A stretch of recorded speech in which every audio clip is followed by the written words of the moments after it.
No alvorecer da civilização egípcia, quando o rio Nilo ainda cantava suas primeiras canções às margens férteis, os deuses começaram a manifestar sua presença.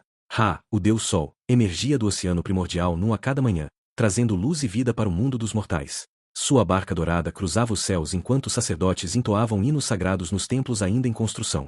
Era uma época em que o véu entre o divino e o humano era tênue como a bruma matinal sobre o Nilo. Os primeiros faraós compreenderam que governar o Egito significava ser a ponte viva entre os deuses e os homens. Eles não eram apenas reis, mas encarnações de Horus na terra, filhos diretos de Ra. Cada decisão, cada decreto, cada construção monumental era imbuída de significado religioso profundo. O poder temporal e o espiritual se fundiam em uma única autoridade inquestionável que moldaria a civilização por milênios. Nas aldeias ao longo do Nilo, o povo comum começou a erguer altares modestos em suas casas. Oferendas de pão, cerveja e flores eram depositadas diariamente para honrar os deuses que controlavam todos os aspectos da existência. A religião não era apenas uma crença distante, mas uma realidade vívida que permeava cada respiração, cada colheita, cada nascimento e morte. Os egípcios compreendiam que sua prosperidade dependia do equilíbrio perfeito entre o mundo mortal e o reino divino. O panteão egípcio era vasto como o próprio deserto, com centenas de divindades governando diferentes aspectos da existência. Osíris, o deus da ressurreição, reinava sobre o mundo dos mortos com sabedoria e justiça. Sua história trágica de traição e renascimento se tornou o mito central da civilização egípcia. Ao seu lado, Ísis, a grande mãe mágica, protegia os vivos e os mortos com seus feitiços poderosos. Seu amor incondicional por Osíris e sua determinação em ressuscitá-lo inspiraram gerações de devotos.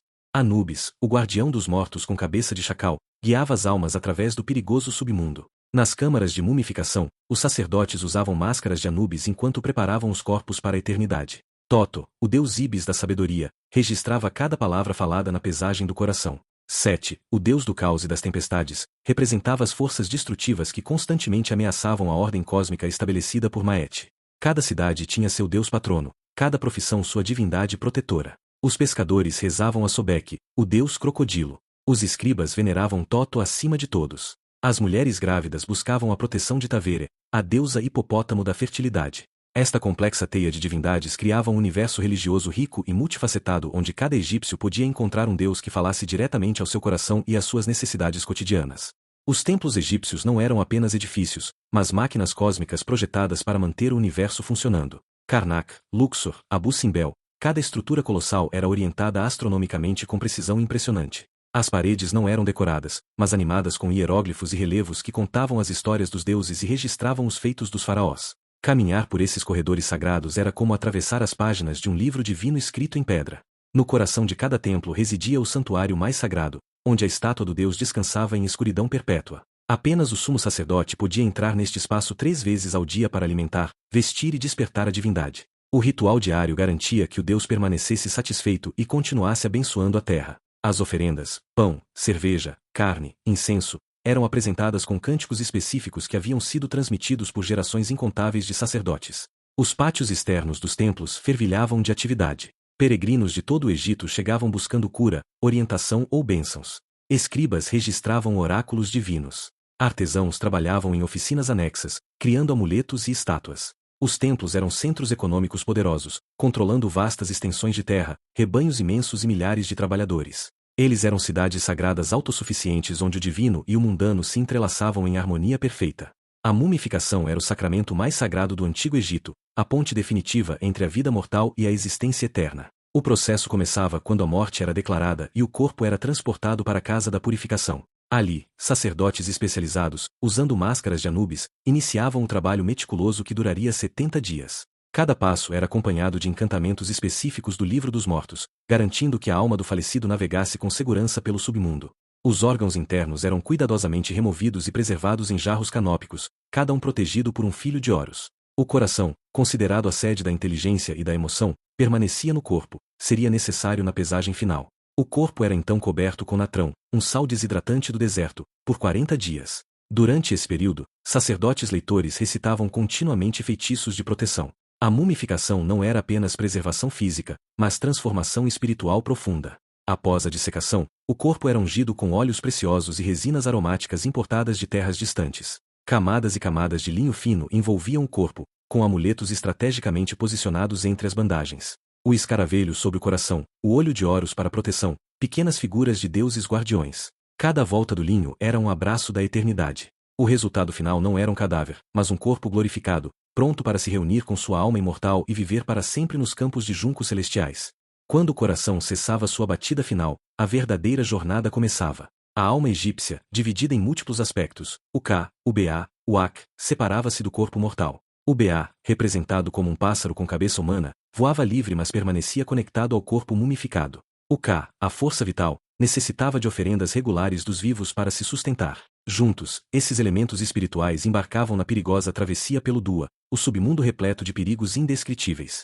O livro dos mortos servia como mapa e manual de sobrevivência para esta jornada. Feitiços específicos protegiam contra serpentes de fogo, demônios devoradores e portões guardados por entidades aterrorizantes. A alma precisava conhecer os nomes secretos de cada guardião, as senhas corretas para passar por cada portal. 7 portões, 21 pilões, incontáveis desafios esperavam o viajante espiritual. Aqueles sem conhecimento adequado, isto é, sem os textos funerários apropriados, estavam condenados a vagar perdidos pela eternidade. O clímax dessa odisseia espiritual ocorria no Salão das Duas Verdades. Ali, Osíris sentava-se no trono do julgamento, rodeado por 42 juízes divinos. A alma devia recitar a confissão negativa, declarando todos os pecados que não havia cometido. Então vinha o momento decisivo, a pesagem do coração contra a pena de Maete, a verdade cósmica. Toto registrava o resultado enquanto Amit, a devoradora, aguardava faminta. Um coração mais pesado que a pena significava a aniquilação completa. Um coração equilibrado garantia a vida eterna. O calendário egípcio era pontuado por festivais magníficos que transformavam a sociedade. O festival de Opé em Tebas durava semanas, quando a estátua de Amon era transportada de Karnak até Luxor em procissão elaborada. Milhares de pessoas alinhavam as ruas, jogando flores, queimando incenso, cantando hinos que faziam as colunas dos templos vibrarem. O faraó pessoalmente acompanhava a barca sagrada, renovando seu mandato divino através de rituais secretos no santuário interior. O Festival do Vale era ainda mais profundo emocionalmente. Famílias inteiras visitavam as tumbas de seus ancestrais nas necrópolis ocidentais. Não era um momento de luto, mas de celebração jubilosa da continuidade entre vivos e mortos. Banquetes eram realizados nas capelas funerárias, com comida, bebida e música oferecidas tanto aos vivos quanto aos espíritos dos falecidos. Por um dia, a barreira entre os mundos dissolvia-se completamente, e as famílias se reuniam através do abismo da morte. Durante o festival de Basta em Bubastis, centenas de milhares de peregrinos navegavam pelo Nilo em barcos decorados. A jornada transformava-se em celebração estática com música, dança e consumo liberal de vinho. Ao chegarem ao templo da deusa Gata, os devotos faziam oferendas e buscavam oráculos. Heródoto registrou que mais vinho era consumido durante este festival do que em todo o resto do ano. Esses momentos de alegria coletiva não eram frivolidades, mas necessidades sagradas que renovavam os laços entre humanos, deuses e cosmos. Para os egípcios, magia e religião eram inseparáveis. Heka, a força mágica primordial, existia antes mesmo dos deuses e era a energia que mantinha o cosmos funcionando. Todo sacerdote era um mago, todo feitiço era uma oração. As palavras tinham poder literal, pronunciar o nome verdadeiro de algo era controlá-lo. Por isso hieróglifos de criaturas perigosas em tumbas eram frequentemente mutilados ou deixados incompletos, para que não ganhassem vida e ameaçassem os mortos. Os amuletos permeavam a vida egípcia. O escaravelho simbolizava renascimento e transformação. O olho de Horus protegia contra mal-olhado e doença. O nó de Ísis garantia proteção divina feminina. Esses objetos não eram meros símbolos, mas recipientes de poder real. Carregados com feitiços por sacerdotes, ativados através de rituais específicos, eles funcionavam como baterias espirituais que irradiavam proteção. Crianças usavam dezenas deles, os mais vulneráveis necessitavam das defesas mais fortes. Feitiços de amor, maldições contra inimigos, curas para doenças, proteções para viagens. Existia magia para cada necessidade humana. Papiros mágicos registravam receitas complexas misturando ingredientes mundanos e palavras de poder. Um feitiço típico poderia exigir: tome mel das abelhas, leite de uma vaca preta, pronuncie o nome secreto de Ra 7 vezes ao amanhecer, amarre com fio de linho vermelho. A fronteira entre medicina, magia e religião simplesmente não existia. Tudo era parte do mesmo sistema sagrado de compreender e manipular as forças invisíveis do universo. Os egípcios não tomavam decisões importantes sem consultar os deuses. Os oráculos eram a voz divina manifestada no mundo mortal. Durante procissões festivas, quando a barca sagrada carregando a estátua do deus era transportada pelos sacerdotes, perguntas eram apresentadas. O movimento da barca, inclinando-se para frente ou para trás, movendo-se suavemente ou resistindo, revelava a resposta divina. Casos judiciais complexos, disputas de propriedade, acusações de crimes eram resolvidos através deste sistema. Sonhos eram considerados portais diretos para o reino divino. Templos específicos ofereciam incubação de sonhos. Peregrinos dormiam em câmaras sagradas esperando visitações divinas. Sacerdotes especializados interpretavam as visões noturnas usando manuais detalhados de simbolismo onírico. Sonhar com Thoth significava ganho de conhecimento. Ver Sete prenunciava conflito. Ísis aparecendo em sonhos garantia proteção maternal. Bibliotecas inteiras de interpretações oníricas guiavam tanto reis quanto camponeses.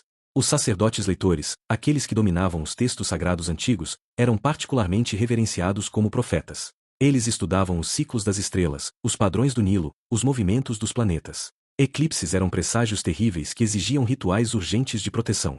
Certas datas eram consideradas favoráveis ou nefastas com base em cálculos astronômicos e mitológicos complexos. O famoso calendário dos dias auspiciosos listava cada dia do ano com suas qualidades espirituais, guiando quando plantar, viajar, casar ou evitar qualquer atividade importante. Entre todos os cultos egípcios, os mistérios de Ísis eram os mais profundos e secretos. Iniciações ocultas transformavam devotos comuns em iniciados iluminados que possuíam conhecimentos esotéricos jamais escritos. Nas câmaras subterrâneas de seus templos, rituais noturnos reconstituíam a busca de Ísis pelos membros dispersos de Osíris. Os participantes experimentavam simbolicamente a morte e o renascimento, emergindo com compreensão transformada da natureza da existência e da imortalidade. O culto de Ísis transcendeu fronteiras. Mesmo quando o Egito caiu sob domínio estrangeiro, seus mistérios se espalharam pelo mundo mediterrâneo. Templos de Ísis floresceram em Roma, Grécia, até na longínqua Britânia. Sua promessa de salvação pessoal, de conexão direta com o divino, de transcendência da morte através do conhecimento sagrado, atraía milhões. Ela era a Maga Suprema, a Mãe Universal, aquela que conhecia o nome secreto de Ra e portanto comandava todos os deuses. Os hierofantes que presidiam seus mistérios guardavam segredos que nunca foram completamente registrados. Estudiosos modernos apenas podem especular sobre os rituais exatos. Sabe-se que envolviam purificações elaboradas, jejuns, visões induzidas por cantos hipnóticos e possivelmente substâncias psicoativas. Os iniciados juravam nunca revelar o que experimentavam nas profundezas dos templos de Ísis. Este véu de segredo permanece intacto através dos milênios, preservando para sempre o mistério central da religião egípcia. Quando os últimos templos egípcios fecharam suas portas no século VI d.C., milhares de anos de tradição ininterrupta finalmente cessaram. Mas o legado dos deuses egípcios estava longe de morrer. Seus símbolos, a pirâmide, o Ankh, o olho de Horus, permanecem poderosos no imaginário global. A busca pela imortalidade, a crença em julgamento após a morte, o conceito de deuses com formas híbridas, todas essas ideias reverberaram através do cristianismo, islamismo, hermetismo e ocultismo ocidental. As pirâmides ainda dominam o deserto, desafiando o tempo e a erosão. Cada nova descoberta arqueológica, uma tumba intacta, um papiro preservado, uma cidade esquecida emergindo das areias, renova nosso fascínio. A maldição dos faraós captura imaginações modernas. Cientistas usam tecnologia de ponta para escanear múmias sem desembrulhá-las, revelando segredos médicos de 3.000 anos. Linguistas decodificam textos mágicos, descobrindo que o conhecimento egípcio sobre astronomia, matemática e medicina estava séculos à frente de seu tempo. Talvez o legado mais profundo seja filosófico. Os egípcios compreenderam algo fundamental, que civilização requer equilíbrio entre ordem e caos, que a morte não é fim mas transformação, que o divino permeia toda a existência. Em um mundo moderno obcecado com materialismo, eles nos lembram de dimensões espirituais da realidade. Quando olhamos nos olhos pintados de uma múmia de 3.000 anos, quando tocamos hieróglifos gravados por mãos há muito transformadas em poeira, conectamos com algo eterno. Os deuses egípcios não governam mais o Nilo, mas ainda sussurram aos corações humanos que anseiam por mistério, magia e significado além do mundano.